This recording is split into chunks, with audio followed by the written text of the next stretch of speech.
Hello my dear friends, have you ever wished PowerPoint had more features? Maybe something that would help you to work faster and easier? And over my 15 plus years of experience working with PowerPoint, I had many ideas that I thought would be wonderful to implement as new features inside PowerPoint. And I always knew that some of those ideas could be made using VBA, the programming language inside of PowerPoint. But the problem is I never learned how to code, and luckily these days we can use AI to do the coding. And I've heard that Claude AI is really good with coding, so I tested it out and I've managed to create actually two useful PowerPoint tools. The first one is a custom slide grid maker, and the second tool actually changed how I use PowerPoint from now on. So let me show you all about it and let's jump into the video. Okay, my dear friends, and first of all, let's start with a grid maker that helps you to create custom slide guide grids for your presentations. So in this case, we have 12 columns, we have 8 rows, we have 30-point margins around the edges of the slide, and we have gutters. These are spaces between the rows and columns, gutters of 15 points, and we can as well set the color for the guides. That's super duper awesome. And it was all built with Claude, so that's nice. And of course, you can create these kind of custom slide grids with free PowerPoint add-ins such as Bright Slide, but I thought it would be a nice project just to test out if we can, at all build something useful for PowerPoint. And it seems that we can. So I have the second tool already loaded in this presentation as well, but we will cover it later on. And for now, let me quickly show you how I've built this grid maker and how it works. And for that, I think we can just grab all of these guys. Let's select them all. Let's hit Control-C. And let's jump into a fresh blank new presentation where we can, go over how this tool works. Let's choose the blank slide layout, let's hide the notes, and let's hit Ctrl-V to paste all of those guys. And by the way, for now, let me close this main presentation so that we can focus on the grid maker. So all of these elements are pretty simple. We have a text box over here, and we have a couple of rounded rectangles with some text inside. Okay, but what's important is that in the selection pane, I've named these boxes with numbers in a specific way. As you can see, this one is called column underscore number, this one is called row underscore number, and so on. And this is just to help PowerPoint, to find these text boxes easier, because I want PowerPoint to find and read the values inside of these text boxes, and then to create, a custom grid accordingly. So now we can jump into Claude AI. Good afternoon, one skill. Good afternoon. Okay. And by the way, I will leave links to all of the chats with all of the code so that you can copy the exact code that I got from Claude. So first, let's go to this slide grid chat. And first of all, I just told Claude that it is a PowerPoint VBA expert. VBA is the Visual Basic for Applications. It's a coding language that is inside of PowerPoint that we can use. And basically, I have asked it, let me just increase this image. I have asked it to, help me create a grid maker. So let's say I have a couple of text boxes with some values, and I asked it to create a macro, a code that will basically read these values and create a custom grid. And I just, showed it how I've named these specific text boxes in the selection pane. Okay. And then it gave me some code. Okay, I think I got some errors as well. So I just pasted, made some screenshots of those errors and paste them back into the chat. And then Claude basically fixed those errors. So that's nice. Okay. And I think I've added this color option later on in the process. And I've asked Claude to update the code. And it did that successfully. And yeah, I think this last piece of code is the final version. That's pretty awesome. As you can see, we can copy the code, and we'll do that right away. But before that, let's jump back to PowerPoint and make sure that you have this developer tab visible in your PowerPoint menu.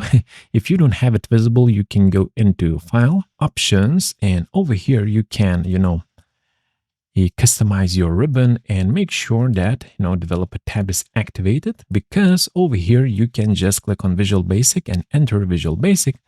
Of course, the second way is just to hold down Alt and F11, and this way you'll jump into the Visual Basic for applications as well. And now over here, all you have to do is just go to Insert and choose Module, okay? Module. And now over here, let's jump back to Claude. Let me just click on this copy button. Let's copy all of the code. Let's get back to VBA and let's hit Control V, okay? Now we should have all of the code that we need to create a slide grid, okay? So for now, we can close this VBA window. And now to access all of that code that we have just inserted, we can go into the Developer tab and click on Macros, okay? Alternatively, you can just, you can be on any tab that you want and hit Alt F8. This way you'll open up your, macro windows as well. And now here it is, create slide grid. And before that, let's open up guides and let's see how these guides are looking right now. So we have only one vertical and one horizontal guide, okay? And if we run our macro, let's just double click it. Skadoosh, we get this text box that a grid has been created, 12 columns, 8 rows, margins, gutters, column width, row height, and so on. And the color is this gray color hex code. And skadoosh, we have a beautiful custom slide grid, which is existing, living in the slide master view. As you can see right now, we cannot move it, but if we would jump into the slide master view to the top slide layout, as you can see over here, we can move it, okay? And, to undo all of these changes that I've just did, I guess the easiest way would be to run this macro once again. Yes, now everything is looking beautiful. So let's have a bit of fun with this grid maker. Let's say we'd like to change the color of these guides. So I should have this notepad open over here. Let's change the hex code to something else. For example, a blue color. This is a hex code for blue color. So let's run the macro once again. And skadoosh, now it is blue. That's super duper awesome. And let's say you don't need any margins and you don't need any gutters. So let's just type in 0 over here. Let's type in 0 over here. And let's see what we'll have this time. And by the way, instead of, clicking on the Developer tab and on the macros, we can add a button over here into the Quick Access toolbar. So let me show you how we can do that. Let's just go to More Commands. Let's open up Macros. And here it is, our macro. Let's select it. Let's click on that. Click OK. And now over here, we have this little button. So margin is set to 0. Gutter is set to 0. By the way, let me set the color back to the gray color. Okay, it should be 6 sevens. Okay, and let's click on this button. And skadoosh, just like that, we have, our grid maker accessible through this quick access button. That's nice. And I really like using 12 columns, 8 rows, and margin of 30 points, and gutters of 15 points. So let's keep it this way. And this is how it is, my friends. Once again, I will leave the code to this grid maker in the video description so that you can use it as well. And now let's jump to the second tool. Okay, my dear friends, and now let's talk about tool number 2, which I think is actually really useful and will change how I work with PowerPoint from now on. And to show you the benefit of this tool, let's jump into the Slide Master view. Let's go into fonts. Let's click on Customize Fonts. And as you can see over here, we can set a heading font and a body font. So we basically have 2 text styles. And inside of these 2 text styles, the only property that we can set is the font itself. So in this case, it's Space Grotesque Light for the heading and Space Grotesque Light for the body. That's nice. But I thought it would be so much more awesome if we could set multiple text styles with multiple properties inside. Maybe you'd like to have a title text style, heading text style, subheading, body, and small text style. And you would like to have a way, to globally and quickly update, properties such as font size or line spacing, letter spacing.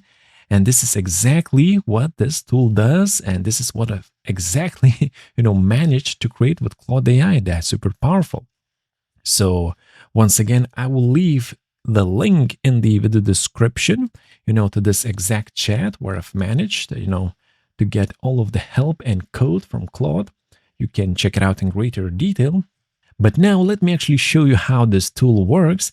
And as you can see here in the quick access toolbar, I've added 2 new buttons, and these buttons trigger 2 new macros that I've added to this presentation. The first button is for the grid maker that you've already learned about. And now this second button is making sure that, information inside of these labels is up to date. So for example, let's say you decide to change the font size for your titles. Let's go from 96 to 115. As you can see, the information hasn't updated yet. That's why we have this button. Let's click on it.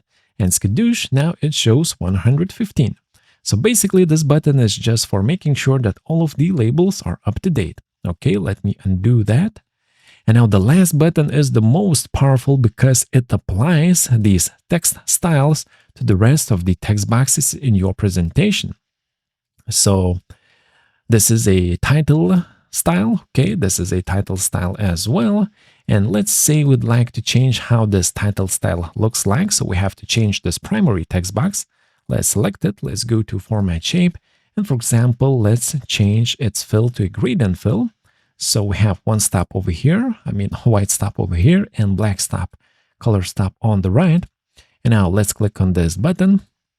It says styles have been applied to all slide, and skadoosh, as you can see, all of the text boxes that were using the title slide are now using the same look that we have defined over here. That's really powerful. We can set it back to solid fill. Let's update. And once again, it's back to white. That's super duper awesome. And now the question is how these text styles are actually connected to the rest of the text boxes.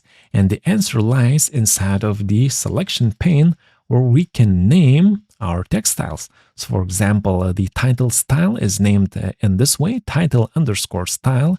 This guy is called heading underscore style, and so on. And of course, you can use actually any names here that you wish. The most important thing is that the rest of the text boxes should be using the same names in the selection pane, or at least the start of the name should be the same. So for example, title underscore style, and of course you could have different numbers at the end, but at least the beginning should be the same. This way, that macro will connect this text box to this title style. This is how it works. And next, my friends, let me give you a couple of tips on how to use this text style system in the best way. So let's say you're creating a presentation from scratch. In that case, you could use this text style slide as the first slide in your presentation. And then for the rest of the slides, let's say you insert a new slide. Let's make it gray as well. So for this slide, you can just copy and paste the text boxes from this text style slide and paste it over here. And this way, all of these, duplicated text boxes will have the correct names in the selection pane because, they are duplicates from these primary text boxes. And this way, these text boxes will be connected. That's nice. However, if you'd like to apply this kind of, multiple textile system to your existing presentation, then just make sure that you have, the correct style names in the names of your text boxes. So for example, if your text box looks something like this, then you can go into this slide and I've inserted these style names over here. So we can just copy them. Let me just zoom in. Okay, we can copy these guys, copy. Let's get back to this slide. And now for this guy, let's make sure that it is using this style name over here. Okay, it can be 1, it can be 2, doesn't matter. The most important thing that the start of the name should be the same, okay? And now, this way, these two text boxes are connected. Let's actually test it out. Let's change, for example, the spacing to something like this, very loose, and let's hit this button to update the styles. Okay, and skadoosh, as you can see, definitely got updated. These guys as well, That's super duper awesome. Let's get back to how it was. Okay, it's still working. Okay, my friends, so that was all for this video. Once again, all of the codes for all of these three macros are in the video description. Check them out, test them out, and let me know what kind of other features you'd like to see in PowerPoint. Who knows? Maybe we can build it together. So thank you so much for watching. Stay happy, stay healthy, and I'll see you on my next video. Peace.